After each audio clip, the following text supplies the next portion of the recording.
सभी बच्चों को नमस्कार। मेरा नाम जगदीश सोलंकी और आप देख रहे हो physics bye Jagdish Solanki YouTube channel. इस चैनल में आप सभी का स्वागत है। बच्चों, आज हम पढ़ेंगे पार्थिव दूरदर्शी, जिसको हम टेरेस्ट्रियल टेलीस्कोप के नाम से जानते हैं। इसके पहले हमने खगोलीय दूरदर्शी पढ़ा था, एस्ट्रोनॉमिकल टेलीस्कोप। उसमें क्या होता है कि दो लेंस होते हैं। एक लेंस हमारी आँख तरफ होता है, जैसे इसमें बता रखा है, ये जो लेंस होता है हम आँख तरफ रखते हैं, ये लेंस हमारे पास में होता है। इस लेंस को हम नेत्रिका लेंस या आईपीस कहते हैं। ये आईपीस होती है जो आँख तरफ होता है। और दूसरा लेंस ये जो होता है, ये वस्तु तरफ होता है, ऑब्जेक्ट तरफ। ये ऑब्जेक्ट तरफ होने के कारण से इस लेंस को ऑब्जेक्टिव लेंस कहते हैं। यहाँ पे एक लेंस लगा हुआ है, ये लेंस हमारे पास ऑब्जेक्टिव लेंस कहलाता है, जो कि वस्तु की ओर होता है। इसको हम अभिदर्शक लेंस कहते हैं। और एक हमारे पास नेत्रिका तरफ, आँख तरफ होता है, जो लेंस ये होता है, इसको हम नेत्र लेंस या नेत्रिका कहते हैं। इसमें क्या होता है, खगोलीय दूरदर्शी में यदि किसी वस्तु को हम देखते हैं तो उसका जो इमेज बनता है वो उल्टा बनता है। अब इसका जो उपयोग हमने देखा था कि चंद्रमा है, तारे हैं, इनको देखने के लिए इस खगोलीय दूरदर्शी का उपयोग करते हैं। उसमें उल्टा बने या सीधा बने उससे कोई फर्क नहीं पड़ेगा। चांद को उल्टा देखो, सीधा देखो, तारा को उल्टा देखो, सीधा देखो, कोई फर्क नहीं पड़ेगा। लेकिन यदि इस दूरदर्शी का उपयोग यदि हम पृथ्वी पर स्थित वस्तु को देखने के लिए करते हैं तो उल्टी दिखाई देती है, तब क्या होगा कि सिर नीचे और पांव ऊपर दिखाई देगा इस दूरदर्शी से हम देखेंगे। तो इस समस्या को हल करने के लिए हमारे पास पार्थिव दूरदर्शी का उपयोग किया जाता है। पार्थिव दूरदर्शी का मतलब ये होता है कि पृथ्वी पर स्थित वस्तुओं को देखने के लिए जिस दूरदर्शी का उपयोग किया जाता है उस दूरदर्शी को हम पार्थिव दूरदर्शी कहते हैं। और इसमें जो इमेज बनता है, प्रतिबिंब बनता है, वो हमेशा सीधा बनता है, सीधा बनता है, वर्चुअल इरेक्ट बनता है, सीधा इमेज बनेगा। तो अब हम पार्थिव दूरदर्शी के बारे में पढ़ेंगे। इसमें और इसमें यह अंतर होता है कि इसमें केवल दो लेंस होते हैं। ये खगोलीय दूरदर्शी मेरे पास, इसमें केवल दो लेंस होते हैं। यदि एक लेंस और बीच में लगा देंगे तो ये जो लेंस लगा देते बीच में, तो इसके कारण से जो इमेज बनता है, प्रतिबिंब बनता है, वो सीधा बनने लगता है। तो ये जो दूरदर्शी होती है जिसमें तीन लेंस होते हैं, उस दूरदर्शी को हम पार्थिव दूरदर्शी या टेरेस्ट्रियल टेलीस्कोप के नाम से जानते हैं। अब जो हमारे पास में टेलीस्कोप होती है, दूरदर्शी होती है, जो खगोलीय दूरदर्शी होती है, जिसको हम आकाशीय पिंडों को देखने के लिए उपयोग करते हैं और ये पृथ्वी पर स्थित वस्तु को देखने के लिए उसका उपयोग करते हैं। तो दोनों में अंतर क्या होता है कि इसमें जो होता है, ये पार्थिव दूरदर्शी में क्या होता है, बीच में एक लेंस लगा होता है जिसको हम प्रतिलोमक लेंस कहते हैं। एक लेंस यहाँ लगा होता है जो अभिदर्शक कहलाता है, ऑब्जेक्टिव कहलाता है। एक लेंस इसके बीच में लगा होता है जिसको हम प्रतिलोमक या फील्ड लेंस या इरेक्टेड लेंस भी कहते हैं, इसको इन्वर्टेड वाला, इन्वर्टेड लेंस भी बोलते हैं, या बीच में लगा होता है। और एक लेंस ये यहाँ लगा होता है जिसको हम आईपीस या नेत्रिका कहते हैं। तो पार्थिव दूरदर्शी में तीन लेंस होते हैं और इन तीन लेंस की सहायता से जो अंतिम प्रतिबिंब बनता है वो सीधा बनता है। जबकि खगोलीय में क्या होता है, एस्ट्रोनॉमिकल, उसमें उल्टा इमेज बनता है। तो उसमें उल्टा दिखाई देगा और उसमें सीधा दिखाई देगा। मेन अंतर ये, उसमें दो लेंस होते हैं, इसमें तीन लेंस का उपयोग करते हैं। बीच वाले लेंस को हम प्रतिलोमक या फील्ड लेंस या इन्वर्टेड लेंस भी कहते हैं, इसको उल्टा करने का काम करता है। अब हम इसकी आवर्धन क्षमता का सूत्र याद करेंगे, फार्मूला देखेंगे मैग्नीफिकेशन पावर का। तो पहले हमने मैग्नीफिकेशन पावर निकाल रखी है, दूसरे क्वेश्चन में भी इसके पहले खगोलीय निकाल रखी है, सूक्ष्मदर्शी निकाल रखी है। तो हमारे पास में जो वस्तु रखते हैं, बहुत दूर रखते हैं, जिसको अपन इंफिनिटी कह सकते हैं। मान लो कि वस्तु अनंत पे रखी हुई है, तो इसका जो प्रतिबिंब बनेगा इस लेंस कार्ड से ये बनता है ए डैश बी डैश। ये क्या ऑब्जेक्ट है, हमारे पास वस्तु है, इसके कार्ड से दो प्रकाश किरण आ रही है, अनंत से आ रही है। तो अनंत से आ रही है, एक प्रकाश किरण ये आ रही है, इधर गई, एक सीधे इसके केंद्र से होकर गुजरते तो बिना विद्युत के गुजर जाएगी और यहाँ मिलती है। अभी जब दोनों मिलेगी तो जहाँ पर ये दोनों किरणें मिलती है अनंत से आने वाली, तो वहाँ पर वस्तु का क्या बन जाता है, प्रतिबिंब बनता है। प्रतिबिंब कहाँ बनेगा, जहाँ पर ये दोनों किरणें मिलेगी आपस में। तो यहाँ ए डैश तो मिल रही है, यानी इस वस्तु का प्रतिबिंब हमने यहाँ ए भी मान लिया। मान लो अनंत पे रखी है वस्तु है, इसको हमने ए भी मान लिया, बहुत दूर रखी है। तो इसके कारण से जो प्रकाश किरणें आ रही है वो यहाँ पे मिल रही है ए डैश पे। तो यहाँ जो इमेज बनेगा वो ए डैश बी डैश, इस वस्तु का ये प्रतिबिंब बन जाएगा।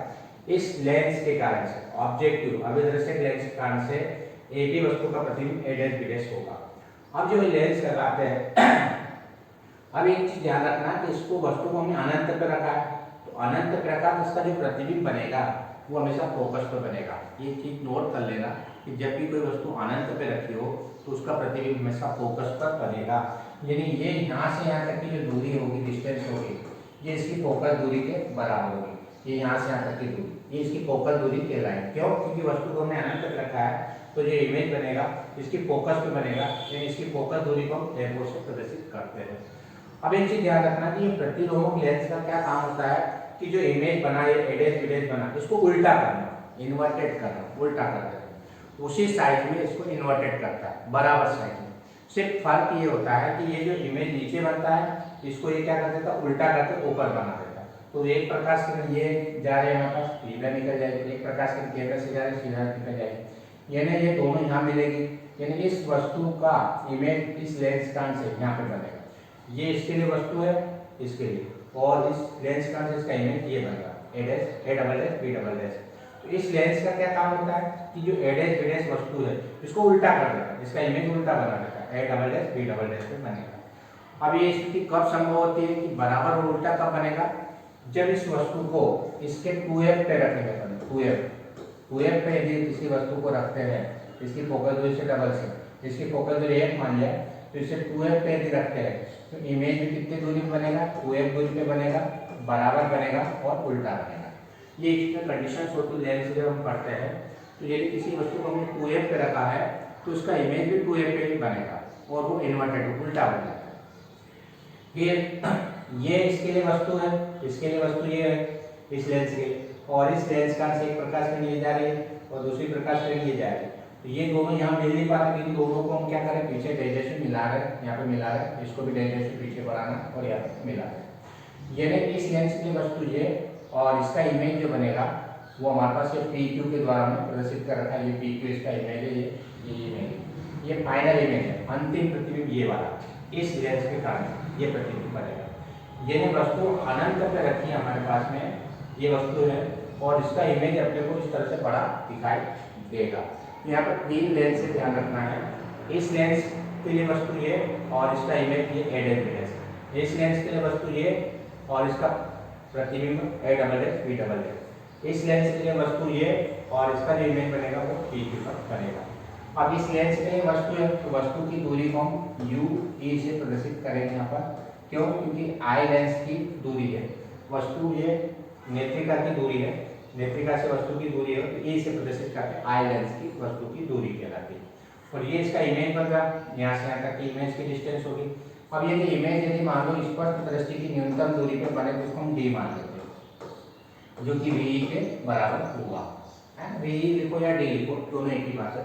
कब? जब ये इमेज क्या होता है, प्रतिबिंब स्पष्ट दृष्टि की न्यूनतम दूरी पर बने तब इसी को VE को D से प्रदर्शित करेंगे। आप सूक्ष्मदर्शी के आवर्धन, अपन खगोलिक पार्थिव दूरदर्शी के आवर्धन क्षमता का सूत्र क्या होगा? प्रतिबिंब द्वारा निर्मित दर्शन को, कौन सा प्रतिबिंब? अंतिम प्रतिबिंब। ये अंतिम प्रतिबिंब यहाँ बन रहा है, इसके द्वारा जो एंगल बन रहा है, देखो ये एंगल बन रहा है बीटा, यहाँ पर ये इस लेंस पर आई पे जो एंगल बनेगा, नेत्रिका पे जो एंगल बनता है उसको बोलते हैं प्रतिबिंब द्वारा निर्मित दर्शन कोण, जिसको हम बीटा से प्रदर्शित करें। तो प्रतिबिंब द्वारा निर्मित दर्शन कोण कौन सा? बीटा, अंतिम प्रतिबिंब जिसके द्वारा एंगल बीटा।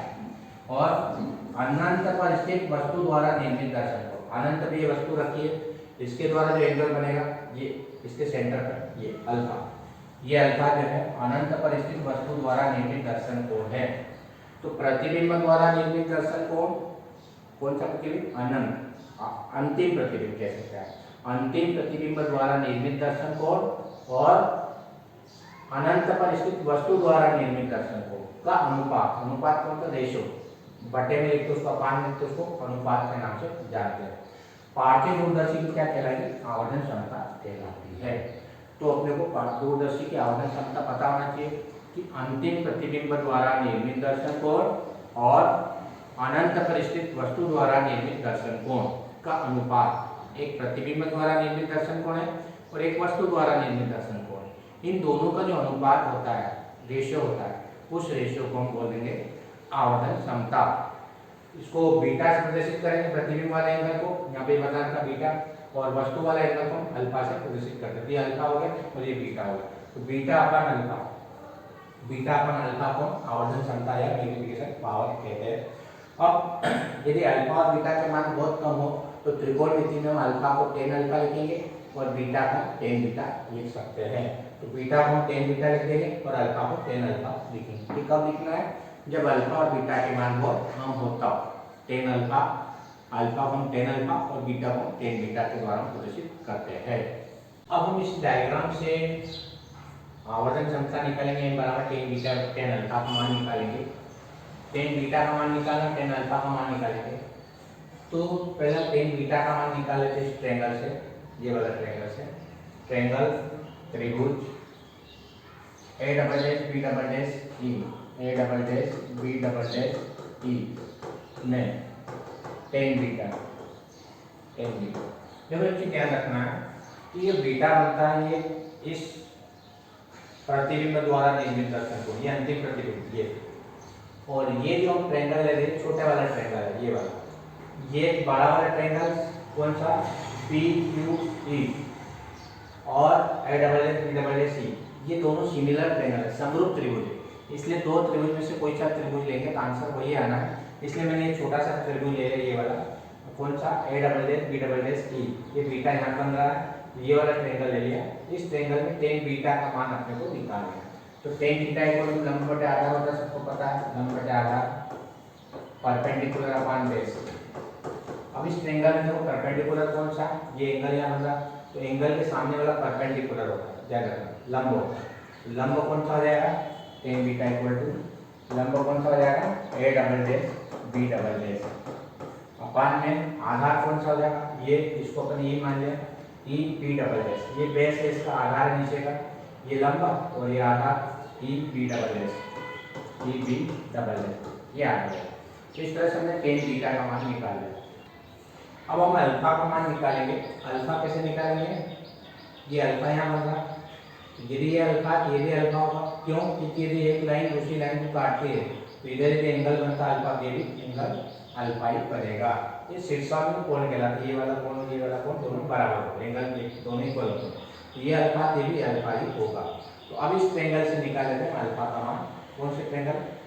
ट्रायंगल त्रिभुज, हम त्रिभुज कौन सा ले रहे हैं?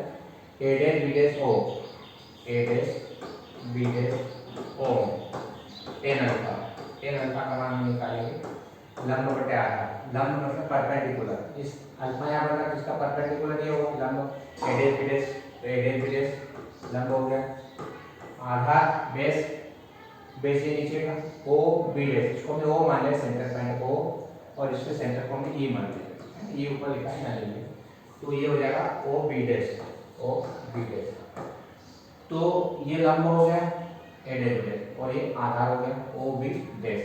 तो tan अल्फा और tan बीटा, tan अल्फा और tan बीटा के मान हमारे पास निकल ले, ये equation first number value put कर देंगे, समीकरण एक में मान रख देंगे tan अल्फा और tan बीटा का मान, तो m इक्वल टू आ जाएगा, m इक्वल टू हो जाएगा tan बीटा, tan बीटा का मान क्या है हमारे पास? tan बीटा का मान ये हमारे पास A double dash B double dash upon E B double dash और A डबल, ये अल्फा का मान है A dash B dash upon O B dash, O B dash, ये m का मान हमारे पास आ गया। अब क्या करेंगे हम, ये O B डैश ऊपर चले जाएगा, ये नीचे आ जाएगा, तो इसके नेक्स्ट स्टेप में देखते हैं कि m इक्वल टू क्या आ जाएगा A double dash B double dash upon A dash B dash, A double dash B double dash upon A dash B dash, ठीक है, और ये O B डैश ऊपर चले जाएगा, O B डैश अपान E B double dash into O B dash अपान E B double dash, ये हमारे पास value आ गई। अब एक चीज इसमें ध्यान रखना है कि A डैश B डैश और A double B double dash, A double dash B double dash, ये दोनों बराबर ही है, ये और ये दोनों इक्वल है, लेकिन डिफरेंस क्या है इसमें, ये नीचे बन रहा है ये ऊपर बन रहा है, डायरेक्शन अपोजिट है, ये इसका नीचे सीधा आ रहा है, इसका सीधा ऊपर जा रहा है, मतलब ये इमेज उल्टा बन रहा है, यहाँ पे सीधा बन रहा है, तो दोनों इक्वल है, परंतु but A double dash B double dash दोनों इक्वल है A डैश B डैश, यानी ये वाला इसके इक्वल है, लेकिन डिफरेंस क्या है, एक ऊपर एक नीचे है, दोनों की डायरेक्शन अपोजिट है। इक्वल एंड अपोजिट, जब इक्वल है तो इक्वल लिखते हैं, लेकिन अपोजिट है तो माइनस साइन लगाते हैं। इसका मतलब ये वाले दोनों इक्वल है, ये और ये दोनों इक्वल है। माइनस साइन का मतलब अपोजिट डायरेक्शन, एक ऊपर एक नीचे है, तो दोनों इक्वल है लेकिन अपोजिट है। तो A double dash B double dash की जगह ए डैश बी डैश रखो, एन की वैल्यू हमारे पास में आ जाएगी, इसकी जगह ये रखो minus A dash B dash upon A dash B dash into O B dash upon E B double dash, ये इससे कैंसिल हो जाएगा। एन की वैल्यू हमारे पास में आ जाएगी N equal to O B dash upon E B double dash, ये हमारे पास एन की वैल्यू आ गई, O B dash upon E B double dash. अब हम चिन्ह परिपाटी से मान रखेंगे। चिन्ह परिपाटी में मान रखने पर O B dash N equal to आ जाएगा minus O B dash, O से बी डैश तक की दूरी, ओ से बी डैश ये दूरी। अब ये लेंस के इधर की दूरी, जब ये लेंस के राइट की दूरी हो तो पॉजिटिव लेना है और लेंस के लेफ्ट की दूरी हो तो निगेटिव लेना है। और ओ से बी डैश तक की दूरी को अपने ए को मानना है, क्योंकि वस्तु को हमने अनंत पे रखा तो प्रतिबिंब हमेशा फोकस पे बनेगा, तो इसको हम प्लस एफ ओ से प्रदर्शित करेंगे, F O. E B double S, E B double S, E से बी डबल एस तक की दूरी, इस लेंस से इधर की दूरी, लेफ्ट साइड की दूरी को माइनस से प्रदर्शित करते हैं, और ये ई बी डैश का मान हमारे पास यू ई के बराबर है, तो इसको हमने माइनस दूरी लिखा। तो एन इक्वल टू आ जाएगा हमारे पास minus minus plus F O upon U E. इस तरह से एन का मान F O upon U E के इक्वल होगा। अब एक चीज यहाँ नोट कर लेना कि एन का मान प्लस आता है तो हमेशा प्रतिबिंब सीधा बनता है, इरेक्ट मतलब सीधा, वर्चुअल सीधा बनेगा। यदि एन का मान प्लस है तो सीधा बनता है, मतलब कह सकते हैं वर्चुअल बनता है, और एन का मान यदि निगेटिव आ जाता है तो उल्टा बनता है। तो यहाँ पॉजिटिव आ रहा है तो अंतिम प्रतिबिंब कैसा बनेगा, सीधा बनेगा, दिख रहा है सीधा बनेगा। तो इस तरह से एन का मान हम निकालेंगे, N equal to plus F upon U E, plus का मतलब सीधा बनता है। अब हम दो अलग अलग स्थितियों में हम आवर्धन क्षमता निकालेंगे। पहली स्थिति जब अंतिम प्रतिबिंब स्पष्ट दृष्टि की न्यूनतम दूरी पर बने, यानी कि प्रतिबिंब बन रहा अंतिम ये, इसको हम स्पष्ट दृष्टि की न्यूनतम दूरी पर बनेंगे ऐसा मानेंगे कि ये जो प्रतिबिंब होता है ये डी दूरी पर बनता है। डी को हम स्पष्ट दृष्टि की न्यूनतम दूरी कहते हैं, यानी प्रतिबिंब की दूरी को अपन v से प्रदर्शित करते हैं। यदि नेत्रिका हो तो v से रिप्रेजेंट करेंगे, प्रदर्शित करेंगे। ये किसकी दूरी, कितनी दूरी पर बनेगा, d पे। इसका मतलब प्रतिबिंब स्पष्ट दृष्टि की न्यूनतम दूरी पर बनता है। v का मतलब प्रतिबिंब की दूरी और d मतलब स्पष्ट दृष्टि की न्यूनतम दूरी, यानी प्रतिबिंब स्पष्ट दृष्टि की न्यूनतम दूरी पर बनता है। लेकिन यदि अपन चिन्ह परिपाटी की बात करते हैं तो ये जो लेंस होता है, इस लेंस के इधर की दूरी, जब भी लेंस से इधर लेफ्ट साइड की दूरी हो तो उसको अपन माइनस चिन्ह से प्रदर्शित करेंगे, तो v equal to minus D होगा। अब यदि अपन लेंस सूत्र की बात करते हैं तो लेंस सूत्र में पढ़ा था, लेंस सूत्र 1/f equal to 1/v minus 1/u, ये लेंस सूत्र होता है। लेकिन ये लेंस सूत्र हम नेत्रिका के लिए लगाते हैं तो यहाँ पर अपन एफ ई से प्रदर्शित करते हैं, यहाँ भी ई से प्रदर्शित करते हैं, यहाँ भी ई से प्रदर्शित करेंगे। ये नेत्रिका के लिए लेंस सूत्र हो गया। अब v का मान अपने पास माइनस डी रखना। अब f का मान यदि फिर चिन्ह परिपाटी से मान रखते हैं, चिन्ह परिपाटी से मान रखने पर, चिन्ह परिपाटी में पढ़ रखिए, मान रखने पर क्या होता है, फोकस दूरी f यदि उत्तल लेंस हो तो प्लस लिखना और यदि अवतल लेंस हो तो माइनस लिखना। f का मान ध्यान रखना, फोकस दूरी उत्तल लेंस पॉजिटिव, कॉन्वेक्स हो तो पॉजिटिव, कॉनकेव हो तो नेगेटिव। तो ये लेंस कौन सा है, उत्तल लेंस है, तो उत्तल लेंस की फोकस दूरी पॉजिटिव में लिखना, तो 1/f पॉजिटिव आएगा। ve की जगह माइनस डी लिखना है, माइनस डी लिखना इसकी जगह, और u की जगह ue मतलब ये यहाँ से यहाँ तक की दूरी जो होती है ue कहलाती है, वस्तु की दूरी, इसके लिए वस्तु है तो वस्तु की दूरी को हम ue से प्रदर्शित कर रहे हैं। अब ये पॉजिटिव होगी कि नेगेटिव होगी, इस लेंस के इधर की दूरी लेफ्ट साइड के हमेशा माइनस पर रखेंगे, ये माइनस ue के बराबर हो जाएगी। तो 1/f इक्वल टू आ जाएगा -1/d प्लस 1/ue। अब देखो आवर्धन क्षमता में हमने निकाल रखी है कि m equal to F O upon U E होती है, और यहाँ क्या आ रहा है अपॉन यू ई आ रहा है। यदि यहाँ एफ ओ आ जाए अपॉन यू ई हो जाएगा, तो ऐसी कंडीशन में क्या करेंगे, दोनों पक्षों में एफ ओ से गुणा कर देंगे, दोनों पक्षों में एफ ओ से गुणा कर देंगे। तो दोनों पक्षों में एफ ओ से जब गुणा करते हैं तो हमारे पास में जो मान आता है, यहाँ लिखेंगे दोनों पक्षों में एफ ओ से गुणा करने पर, पक्षों में एफ ओ से गुणा करने पर दोनों साइड हम एफ ओ से मल्टीप्लाई करते हैं। F O upon F E हो जाएगा, F O upon F E equal to F O upon D minus F O upon D plus F O upon U E. इसको इधर ले आओ, F O upon F E, F O upon F E, ये minus से इधर आएगा plus हो जाएगा, plus F O upon D equal to F upon U E. इसको मैंने इक्वेशन 3 दे दी, इसको इक्वेशन 3 दे, इसको मैंने इक्वेशन 2 दे दी। अब देखो एफ अपॉन यू ई किसके इक्वल है, m के इक्वल है। एफ अपॉन यू ई ये आ रहा है एफ अपॉन यू ई, तो इसको हम m लिख सकते हैं।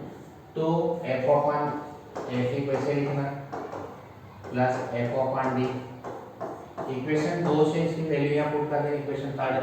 एफ अपॉन यू ई, यहाँ पे देखो एफ अपॉन यू ई आ रहा है, एफ अपॉन यू किसके इक्वल है, m के इक्वल है, तो इसलिए हम m लिख देंगे m। ये इसको इधर लिख लो, m equal to F upon F E, F upon D, ये हो जाएगा। चाहो तो एफ अपॉन एफ ई को कॉमन ले लो, एफ अपॉन एफ ई को कॉमन ले लेंगे, 1 plus F E upon D बचेगा, एफ ई अपॉन डी, ये एफ ई है, एफ ई अपॉन डी। यदि इसका मल्टीप्लाई अंदर करेंगे तो इसका मल्टीप्लाई यहाँ करा तो एफ अपॉन एफ ई आ जाएगा, इसका मल्टीप्लाई यहाँ करेंगे तो एफ ई से भी कैंसिल हो जाएगा, तो एफ अपॉन डी आ जाएगा। ये इक्वेशन ऊपर वाली वापस आ जाएगी। तो इस तरह से ये हमारे पास में जब प्रतिबिंब स्पर्श दृष्टि की न्यूनतम दूरी पर बनता है तो m इक्वल टू होता है F O upon F E 1 plus F E upon D. यहाँ m का मान प्लस में आ रहा, इसका मतलब प्रतिबिंब सीधा बनेगा, इमेज क्या बनेगा, वर्चुअल बनेगा, इरेक्ट बनेगा। सेकंड कंडीशन में हम देखेंगे कि जब प्रतिबिंब कहाँ बनता हो, अनंत पर बनता हो, अंतिम प्रतिबिंब, सेकंड स्थिति। यानी अब ये जो इमेज बनेगा ये वाला, अभी इमेज हमने कहाँ बना रखा, फर्स्ट वाले में देखो, फर्स्ट वाले में यहाँ बना रखा। अब सेकंड स्थिति में ये इमेज बनेगा, ये इमेज कहाँ बनेगा, इंफिनिटी पे बनेगा। ये कब बनेगा इंफिनिटी पर, जब इस वस्तु को, ये जो वस्तु हमने ले रखी है ये कहाँ रखेंगे, फोकस पर रखेंगे, एक ही पे रखेंगे। तो जब भी इस वस्तु को इसके फोकस पर रखते हैं, इस लेंस के फोकस पर रखते हैं, तो हम पढ़ चुके हैं कि जब भी वस्तु को फोकस पर रखते हैं तो इमेज का बनता है, इंफिनिटी पे बनता है। ये लाइनों को मिलाना नहीं, ये कहाँ मिलेगी, अनंत पे जाके मिलेगी, इंफिनिटी पर मिलेगी। तो ये चीज ध्यान रखना है कि वस्तु को हम फोकस पर रखेंगे तो इमेज इंफिनिटी पे बनेगा। इस स्थिति में हमारे पास में यहाँ यूई था, पहले हमने देखा इसको यूई लिखा था, तो यूई की जगह क्या आएगा, एफ ई हो जाएगा। तो इस कंडीशन में U E equal to F E होगा। तो अब U E equal to F E होगा, इक्वेशन 2 हमने लिख रखी है, ये यूई की जगह एफ ई रख दो, समीकरण 2 में मान रख दो, इक्वेशन 2 में पहले पुट कर देंगे, समीकरण 2 में मान रखने पर तो m इक्वल टू आ जाएगा एफ ओ अपॉन यूई की जगह एफ ई रख देंगे। तो इस तरह से ये सेकंड कंडीशन की आवर्धन क्षमता हो जाएगी जब वस्तु को हम कहाँ रखेंगे, फोकस पर, यानी इमेज कहाँ बनेगा, वो इंफिनिटी पर बनेगा, अनंत पर बनेगा। तो इस तरह से दोनों स्थितियों में हम क्या निकाल सकते हैं, फोकस दूरी के साथ में ये हम आवर्धन क्षमता भी निकाल सकते हैं। अब इसमें एक नली की लंबाई पूछी जाती है कि पार्थिव दूरदर्शी में नली की लंबाई ज्ञात कीजिए। तो नली की लंबाई कैसे निकालेंगे, नली की लंबाई, लेंथ ऑफ ट्यूब, नली की लंबाई। तो नली की लंबाई निकालने के लिए क्या करना कि यहाँ से इतनी दूरी, यानी अभिदर्शित लेंस से नेत्रिका लेंस के बीच की जो दूरी होती है उसको हम नली की लंबाई कहते हैं। तो यहाँ से यहाँ तक की पूरी डिस्टेंस होती है, यहाँ से यहाँ तक की पूरी डिस्टेंस होती है, पूरी डिस्टेंस को नली की लंबाई कहेंगे। तो ये नली की लंबाई निकल आई कितनी, यहाँ से यहाँ तक एफओ है, एफओ प्लस ये 2f और 2f, 2f और 2f कितने जाएंगे, 4f प्लस एफई। इस स्थिति में नली की लंबाई कितने जाएगी, एफओ, ये 2f और 2f तो 4f, यहाँ तक के 4f और ये एफई। इस तरह से FO plus 4f plus FE, ये इस स्थिति में नली की लंबाई होगी जब प्रतिबिंब का बनता अनंत पे बनता हो। इस स्थिति में यदि नली की लंबाई पूछे इस स्थिति में नली की लंबाई कितनी हो जाएगी? ये हमारे पास 2f होता है, ये 2f है, ये ui है और ये fo। इस स्थिति में नली की लंबाई कितनी हो जाएगी? fo नली की लंबाई, ये मैं लिख रहा हूँ fo प्लस 2f और 2f 4f प्लस ui। इस स्थिति में नली की लंबाई जो हो जाएगी ये हो जाएगी, नली की लंबाई मतलब लेंसों के बीच की दूरी, ये नली की लंबाई कहलाएगी, लेंथ आपकी fo plus 4f plus ui। इस तरह से नली की लंबाई दोनों स्थितियों की ज्ञात हो जाएगी। यदि वीडियो आपको अच्छा लगता है तो आप इस चैनल को सब्सक्राइब करें, अपने दोस्तों के साथ वीडियो को शेयर करें और बेल आइकन के बटन को प्रेस करें ताकि आने वाले वीडियो की नोटिफिकेशन आप तक पहुंच जाए। धन्यवाद। जय हिंद, जय भारत, वंदे मातरम।